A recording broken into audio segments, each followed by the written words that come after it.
আমরা আগের ভিডিওতে কি দেখেছিলাম যে সিস্টেম অফ লিনিয়ার ইকুয়েশনের সলিউশনের বিভিন্ন মেথডস বিভিন্ন মেথডস না বিভিন্ন সলিউশনে বিভিন্ন যে ইউনিক সলিউশন কিনা whether it is a no solution or infinite solution সেই কন্ডিশন গুলো দেখেছিলাম যে কিন্তু সেটা তিনটে ইকুয়েশন তিনটে ভেরিয়েবল বা চারটে ইকুয়েশন চারটে ভেরিয়েবল বা দুটো ইকুয়েশন দুটো ভেরিয়েবল যদি থাকে কিন্তু প্রশ্নটা হচ্ছে যদি আমার তিনটে ইকুয়েশন দুটো ভেরিয়েবল বা দুটো ইকুয়েশন তিনটে ভেরিয়েবল থাকে তাহলে কি হবে তো সেটা বলার আগে আমি আরেকটা অন্য মানে সিমিলার টাইপের প্রবলেম কিন্তু সলিউশন টেকনিক নয় সেটা দেখাচ্ছি সেটা হচ্ছে এরকম ধরা যাক আমাকে একটা দেওয়া আছে ইকুয়েশন সে a1x প্লাস সে a2y প্লাস ওকে দুটো দিয়ে দেখা যাক a2y is equal to say এটা b1 করা যাক শুধু a1 b1y c1 a2x plus b2y is equal to c2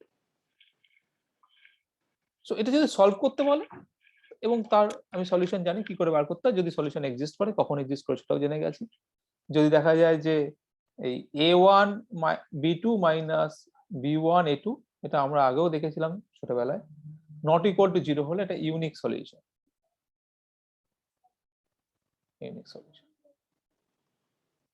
but যদি 0 হয়ে যায় সেক্ষেত্রে নো সলিউশন হতে পারে আবার ইনফাইনাইট সলিউশন হতে পারে যদি দেখা যায় যে একটা ইকুয়েশন অন্যটার মাল্টিপল মানে a2 টাকে a1 দিয়ে গুণ করে এসেছে b2 টাকে সেম নাম্বার দিয়ে গুণ করে এসেছে b1 এর সাথে এবং c2 টাকে সেম নাম্বার দিয়ে গুণ করে এসেছে তাহলে বুঝতে হবে যে ইনফাইনাইট সলিউশন আর যদি দেখা যায় যে না a2 টা a1 কে যে নাম্বার দিয়ে গুণ করেছে b2 টাকে সেই নাম্বার দিয়ে গুণ করে এসেছে আদারওয়াইজ এটা 0 হতো না কিন্তু c2 টাকে c1 কে সেই নাম্বার দিয়ে গুণ করে আসেনি তাহলে এটা ইনকনসিস্টেন্ট বা সলিউশন কিন্তু আরেকটা প্রবলেম তোলা হয় সেটা হচ্ছে বলা হয় যে eliminate xy from this two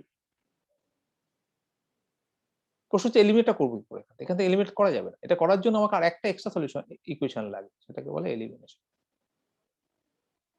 অনেক সময় এরকম দেওয়া হয় যে এলিমিনেট এই প্রশ্নটা রাখা হয় eliminate xy from this system যখন এলিমিনেশনের প্রশ্ন আসবে তখন কিন্তু একটা ইকুয়েশন বেশি আসবে স্বাভাবিক একটা ইকুয়েশন বেশি আসবে কেন কারণ দুটো থেকে সলভ করব করে থার্ডটায় বসিয়ে দুটোকে সলভ করে থার্ডটায় বসিয়ে এবং যে কন্ডিশনটা পাবো সেটা হচ্ছে আসলে এদের কনসিস্টেন্ট হওয়ার কন্ডিশন মানে একসাথে যদি X Y Z X Y তিনটেকে যদি স্যাটিসফাই করতে হয় তাহলে তাহলে বেসিক্যালি কি দাঁড়াচ্ছে তিনটে লাইন যারা কিনা কনকারেন্ট একটা পয়েন্ট দিয়ে পাস করছে সেই জন্য আমি যখন দুটো ইকুয়েশনকে সলভ করব করে এক্স ওয়াই যেটা পাচ্ছি সেই ইকুয়েশনের থার্ড ইকুয়েশনকে আমি পুট করছি তখন সেটা কন্ডিশন দিচ্ছে যে এক্স ওয়াই এটাকে স্যাটিসফাই করবে কিনা মানে আন্ডার দ্যাট কন্ডিশন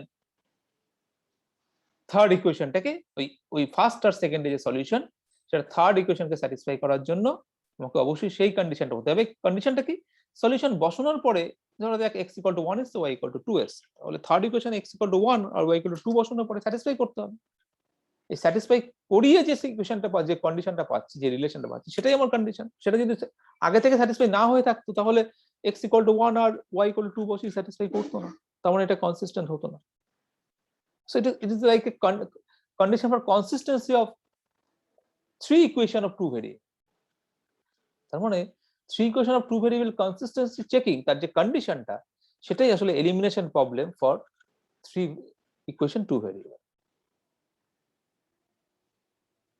এই প্রবলেমটাকে আমরা এই এলিমিনেশন প্রবলেমটা বা কনসিস্টেন্ট প্রবলেমটাকে আমরা কি একটা সলিউশন প্রবলেম হিসেবে দেখতে পারি আনসার হচ্ছে ইয়েস আমরা এই জিনিস প্রবলেমটাকে আমরা একটা সলিউশন প্রবলেম হিসেবে দেখতে পারি ব্যাপারটা এইভাবে যে ঠিক আছে ax1 plus b1y minus c1z is equal to 0 so I consider a different equation system of linear equation with three variables three equations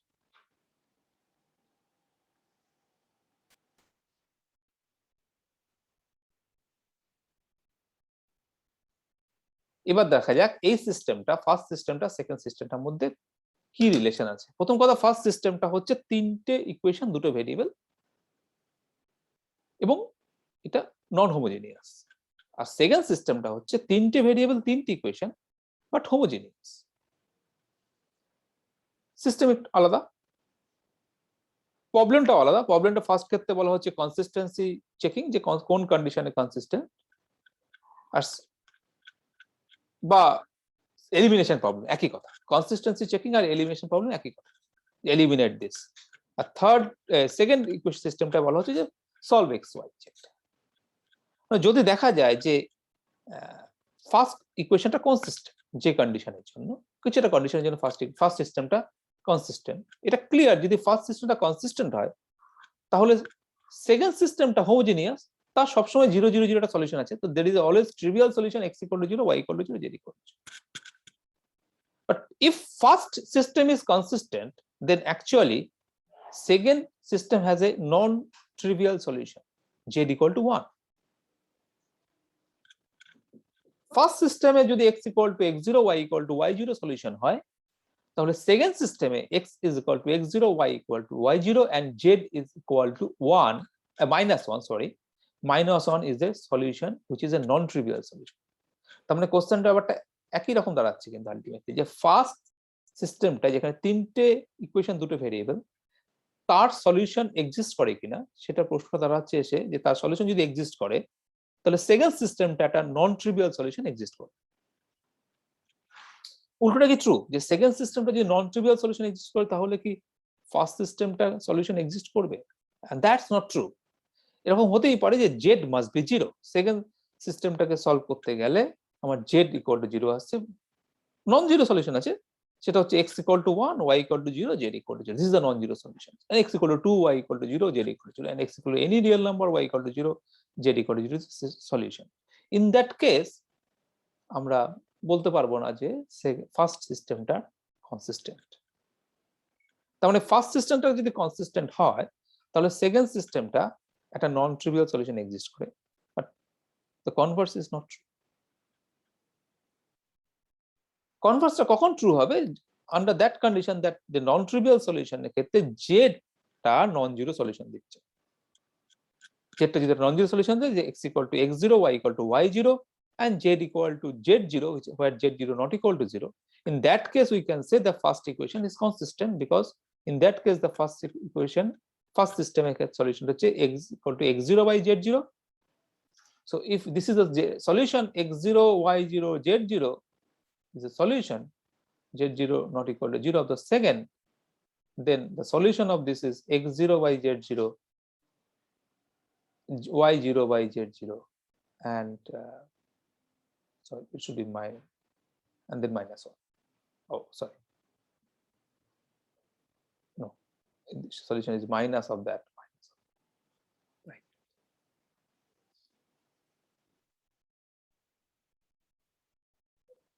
But আমরা কি দেখেছি, সেকেন্ড সিস্টেমটায় কখন নন ট্রিভিয়াল সলিউশন এক্সিস্ট করে?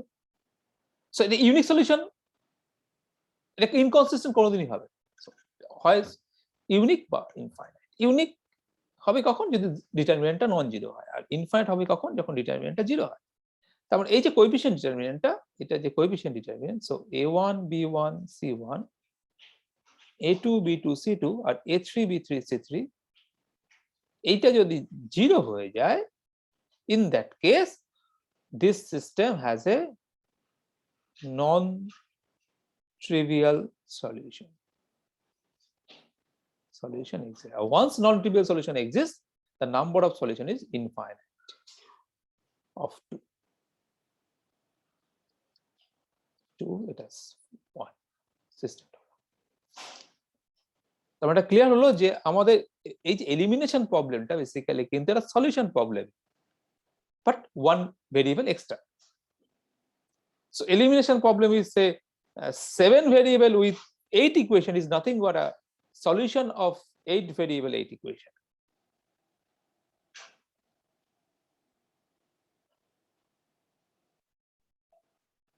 So elimination problemটা কিন্তু একটা আসলে you can convert to a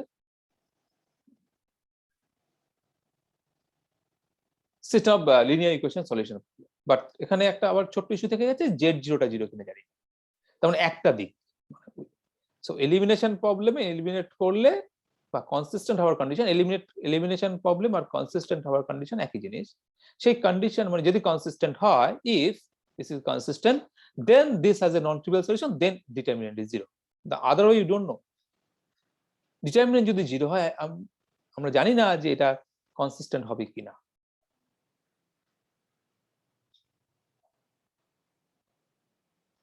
কারণটা কি?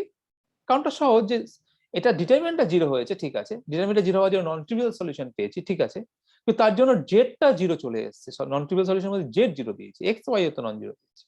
সেক্ষেত্রে আমি কিন্তু এটা কনসিস্টেন্সি বিচার করতে পারবো না। তবে জাস্ট ডিটারমিনেন্টটা 0 থেকে কনসিস্টেন্ট বলা যায় না, but this is the necessary condition. Determinant যদি 0 না হয়, তাহলে কখনো এটা কনসিস্টেন্ট নয়।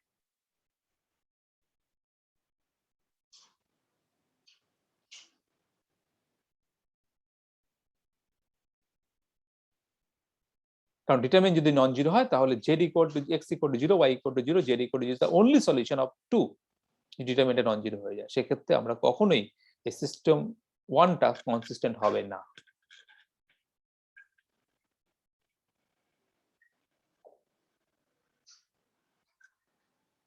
তার মানে condition for consistency or after elimination, what is the, যখন বলা হয় যে eliminate x y from 1, basically eliminate x y from 1 মানে হচ্ছে, আমরা ছোটবেলায় ক্লাস 7-6 এ থাকতে প্রবলেম গুলো, যে এলিমিনেট আর টি something like that. So eliminate x y from this system is actually the condition of the consistency. But for that necessary condition is the determinant must be 0. So if determinant non-zero, then it's not consistent. But if determinant is 0, I don't know, it may not be consistent.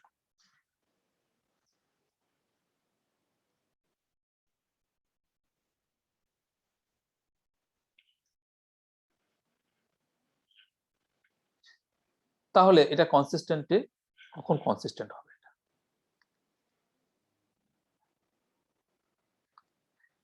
Sufficient কন্ডিশনটা, ইকুয়েশনটা আবার লেখা যাক।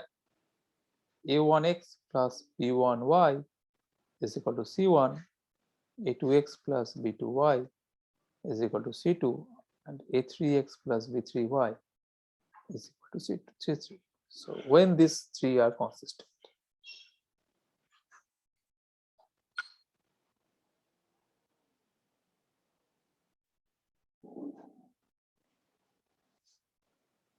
এটাকে matrix ফর্মে লিখলে কি দেখা যাবে? What is the matrix form of that? A1 B1, A2 B2, A3 B3, XY is equal to C1, C2, C3. এটা matrix form of this system linear equation. আমরা কি জানি যে ম্যাট্রিক্স ইনটু একটা ভেক্টর হচ্ছে আসলে একটা linear combination of two rows. So এটা এইভাবে লেখা যায়, x ইনটু, এইভাবে ব্যাপারটা লেখা আরো সহজ, এইভাবে লেখাটা বেটার, ব্যাপারটা বোঝা আরো ইজি হয়ে দাঁড়ায়। ম্যাট্রিক্স মাল্টিপ্লিকেশন থেকে এটা সহজ, কারণ এটা scalar multiplication, just x into something মানে a1x plus a1x a2x a3x, এটা ভেক্টরের সাথে যেটা a1 into a3 vector, b1 into b2 vector, সেটা দিয়ে গুণ হচ্ছে c1 সেটা। তার মানে আমরা এখানে দেখতে হবে a1 a2 a3 b1 b2 b3 আর c1 c2 c3 গিভেন, আমাকে xy বার করতে হবে। তার মানে এটা তখনই xy বের করা সম্ভব যদি দেখা যায় যে এই যে একটা 3 dimensional vector c1 c2 c3 like c1 i cap plus c2 j cap plus c3 k cap, এটা আসলে linear combination of a1 i cap plus a2 i j cap plus a3 k cap and b1 i cap plus b2 i j cap plus b3। তার মানে এই যে দুটো vector, দুটো position vector ধরা যাক a1 a2 a3 and b1 b2 b3, এই দুটো ভেক্টর একটা প্লেনে আছে, কারণ এদের ইনিশিয়াল পয়েন্টটা সেম, টার্মিনাল পয়েন্ট আলাদা, এবং c1 c2 c3 ভেক্টরটাকে অবশ্যই প্লেনে থাকতে হবে। যখন একটা প্লেনে থাকে তখনই আমি ওই c1 c2 c3 ভেক্টরটাকে আমি এই দুটো ভেক্টরে কম্বিনেশন হিসেবে লিখতে পারবো। একই প্লেনে থাকলে লেখা যায়, যেভাবে আমরা ফিজিক্সে রিজলিউশন করেছি, একটা ভেক্টরকে দুটো ভেক্টরের রেসপেক্টিভ রিজলভ করেছি প্যারালোগ্রাম ল দিয়ে। তো C1 C2 C3 থেকে আমি প্যারাল লাইন দুটো টেনে প্যারালোগ্রাম ল ইউজ করে আমি xy বার করব যদি একই প্লেনে থাকে। বাই দ্য ওয়ে এখানে আরেকটা কন্ডিশন যে A1 A2 A3 B1 B2 B3 আলাদা দুটো আলাদা vector. A1 A2 A3 B1 B2 B3 যদি সেম ভেক্টর হয়ে যায় তখন প্রবলেমটা আবার অন্য। তখন যদি A1 A2 A3 B1 B2 B3 same vector হয়ে যায় সেক্ষেত্রে C1 C2 C3 vector same বা সেম নয়, মানে যে মাল্টিপল অফ দিস, মানে একই লাইনে আছে, collinear. So A1 A2 A3 B1 B2 B3 যদি কোলিনিয়ার হয়ে যায় তাহলে C1 C2 C3 কে অবশ্যই তার সাথে কোলিনিয়ার হতে হবে।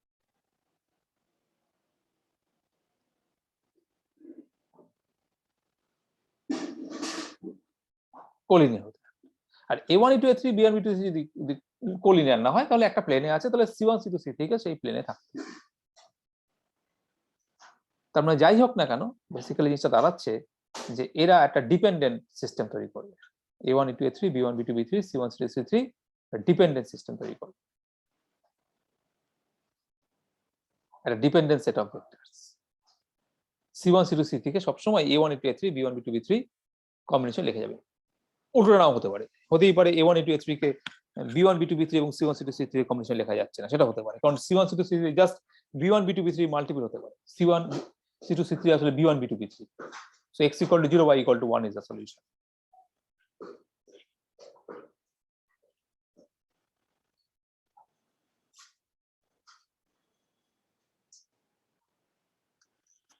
So এখানে একই ব্যাপার, এখানে ইউনিক সলিউশন কিনা নো সলিউশন কিনা আর ইনফার সলিউশন সেটা চেক করব।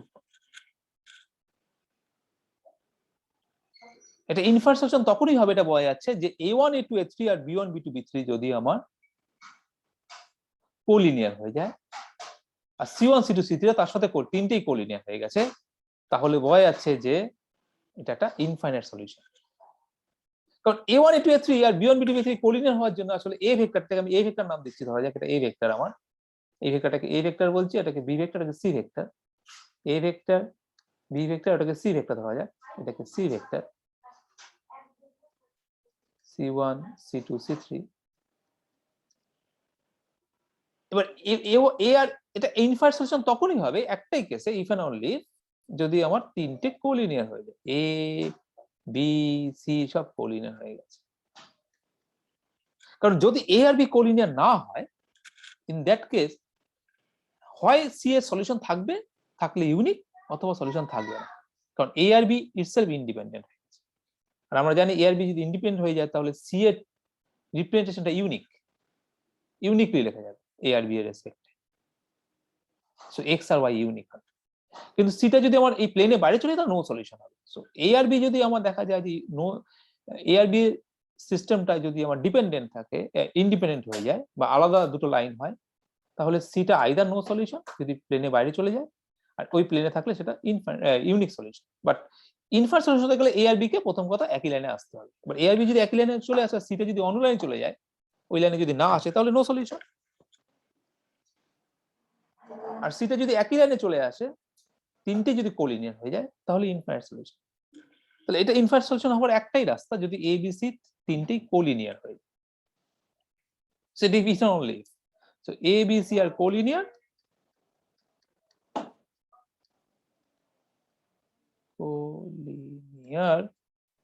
if and only if system has infinite solution. System has infinite solution.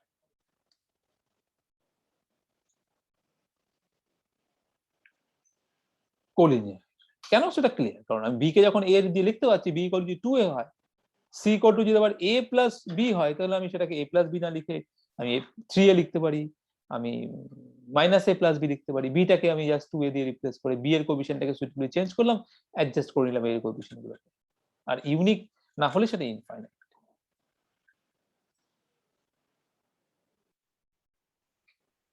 So ABC যদি কোলিনিয়ার হয়ে যায় তাহলে এটা সিস্টেম হ্যাজ ইনফাইনাইট সলিউশন। এখন ABC কোলিনিয়ার কি করে বুঝবো?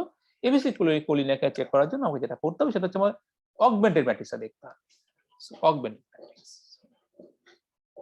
ভেক্টরটা এইভাবে আছে কিন্তু কলাম ভেক্টর হিসেবে আছে। সমস্ত রেজাল্ট গুলো কলাম ভেক্টর উপরে, কিন্তু আমরা জানি যে কলাম ভেক্টর উপরে রেজাল্ট র্যাঙ্কে চলে গেলে, আমি যখন র্যাঙ্ক বা ডাইমেনশনের কথা চিন্তা করা হয় তখন কলাম ভেক্টর গুলোর আর রো ভেক্টর গুলোর কোনো তফাৎ থাকে না। এটাই সবচেয়ে কেন হচ্ছে এটা জাস্ট আগের ভিডিওতে বলেছিলাম এটা একটা magic like a magic, but amazing fact that it is true.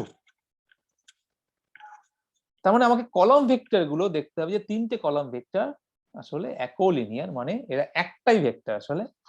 অন্যগুলো স্কেলার মাল্টিপল মানে হচ্ছে র্যাঙ্কটা অগমেন্টেড ম্যাট্রিক্সের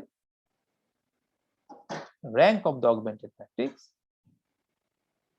is just 1 or maybe 0 less than or equal to 1.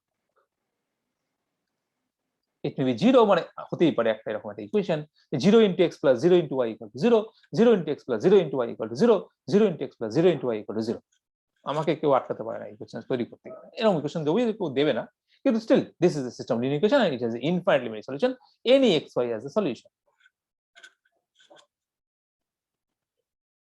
আরেকটা কি হতে পারে না, a1 a2 a3 sub 1, b1 b2 b3 sub 2 R c1 c2 c3 sub 3. So x plus 2y is equal to 3, x plus 2y equal to 3, x plus 2y equal to 3. একই equation তিনবার লিখেছি। So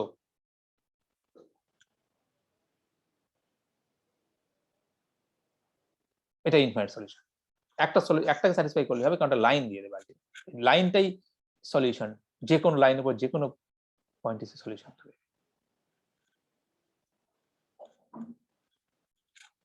মনে রাখতে হবে একটা জিনিস, যে এখানে যখন ভেক্টরগুলো চিন্তা করছি এটা 3 ডাইমেনশনাল ভেক্টর বাট একটা লাইনে আছে। সলিউশনটার ক্ষেত্রে কিন্তু তা নয়, সলিউশনটার ক্ষেত্রে কিন্তু লাইনটা 2 ডাইমেনশনাল, এক্স ওয়াই দুটো।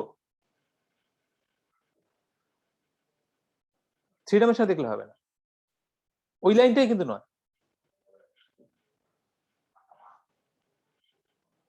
ওই লাইনটাই কিন্তু সলিউশন নাই, কারণ 3 ডাইমেনশনের পয়েন্ট ওখানকার লাইনের পয়েন্টগুলো 3 ডাইমেনশনাল, তিনটে কোঅর্ডিনেট আছে। সলিউশন আমার দুটো কোঅর্ডিনেট থাকবে, এটা খেয়াল রাখতে হবে। সো যাই হোক, আমি একটা সলিউশন পাবো যেটা লাইন সলিউশন হয়তো x equal to x plus 2y equal to 3 এরকম একটা কন্ডিশন আসবে সলিউশনের মধ্যে, 2 ডাইমেনশনাল লাইন। আর যদি আমার ওরকম হয়ে যায় 0 plus 0 plus 0 equal to 0, 0 plus 0 equal to 0, তাহলে মানে হোল প্লেন এক্স ওয়াই। কারণ মাথায় রাখতে হবে এখানে ভেক্টরগুলো 3 ডাইমেনশনে আছে, কিন্তু সলিউশন স্পেসটা কিন্তু 2 ডাইমেনশন। এক্স ওয়াই দুটো ভেরিয়েবল, সো দুটো কোঅর্ডিনেট, সলিউশন স্পেসটা কিন্তু 2 ডাইমেনশনে, সলিউশনগুলো সব 2 ডাইমেনশন।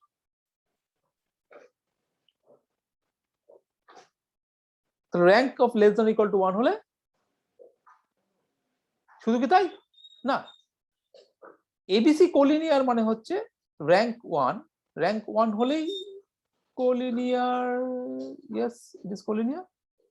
এরকম হতে পারে যে এটা র্যাঙ্ক 1 বাট ইয়েস হতে পারে এরকম একটা কন্ডিশনে, যে যদি এরকম হয়ে যায় যে র্যাঙ্ক অফ এ যদি 0 হয়ে যায় তাহলে কিন্তু নো সলিউশন হবে।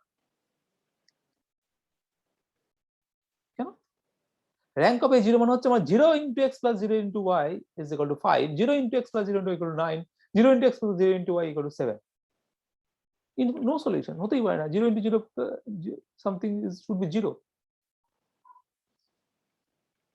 তার মানে কি এবিসি কোলিনিয়ার হচ্ছে? হ্যাঁ কোলিনিয়ার হয়েছে, মজার ব্যাপার এবি নাল ভেক্টর হয়ে গেছে, নাল ভেক্টর হয়ে কোলিনিয়ার হয়েছে। তো সিটাকে কখন নাল ভেক্টর দেখা যাবে?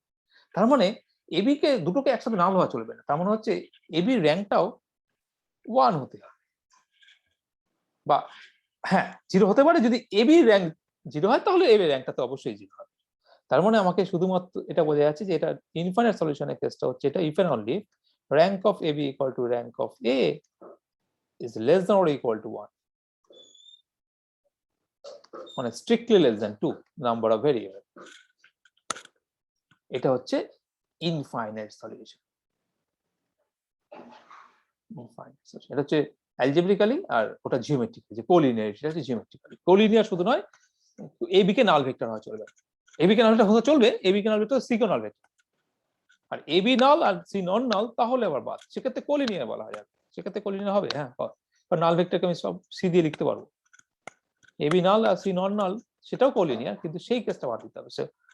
এক্ষেত্রে একটুখানি উইথ কিছু কন্ডিশন আছে, যে কোলিনিয়ার শুধু বললে হবে না, either all are 0 null vector or at least one of the AB is non-zero, এই কন্ডিশনটা এখানে কোলিনিয়ার। এটা জিওমেট্রিক্যালি দেখতে জিওমেট্রিক্যাল দেখতে গেলে ওটা সহজ, বুঝতে সুবিধা, কিন্তু করতে গেলে আমাকে জিওমেট্রিক্যাল করতে পারবো না, আমাকে র্যাঙ্ক দিয়ে বার করতে হবে। সো র্যাঙ্কটাই কারণ ইম্পর্টেন্ট। তাহলে ইনফারেন্স সলিউশন কেসটা বোঝা গেল যে এটা যদি র্যাঙ্ক লেস দ্যান 2 হয় এবং দুটো ইকুয়াল হয় সেক্ষেত্রে আমার ইনফারেন্স।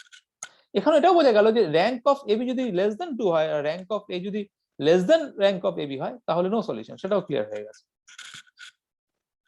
সো র্যাঙ্ক অফ, এবার উল্টো দিক থেকে দেখা যাক যে র্যাঙ্ক অফ এবি যদি আমার লেস দ্যান 2 হয় তাহলে কেসগুলো স্টাডি হয়ে গেছে যে র্যাঙ্ক অফ এবি যদি লেস দ্যান 2 হয় সেক্ষেত্রে র্যাঙ্ক অফ এ যদি র্যাঙ্ক অফ এবির সাথে ইকুয়াল হয় তাহলে ইনফারেন্স সলিউশন, আর র্যাঙ্ক অফ এবি যদি র্যাঙ্ক অফ এ এর সাথে থেকে ছোট, র্যাঙ্ক অফ এ যদি র্যাঙ্ক অফ এবি থেকে ছোট হয়ে যায় মানে ওটা 0 ওটা 1 সেক্ষেত্রে নো সলিউশন। এটা ক্লিয়ার হয়ে গেছে। এবার প্রশ্ন থাকছে যে শুধু র্যাঙ্ক অফ এবি যদি আমার 2 হয়ে যায়,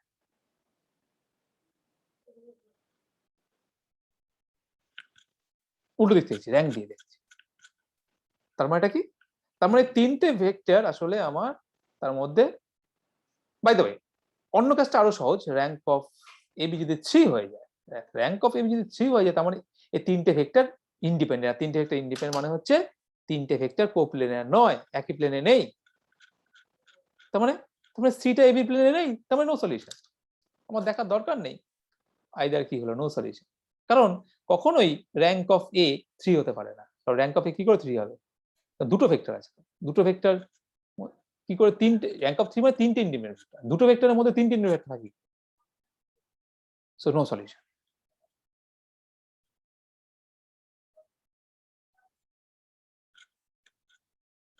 শুধু একটাই কেস বাকি থাকছে, র্যাঙ্ক অফ এবিটা এখন 2, তার মানে দুটো এখানে ইন্ডিপেন্ডেন্ট আছে, সেটা আমি নেক্সট ভিডিওতে এটা নিয়ে আলোচনা করব।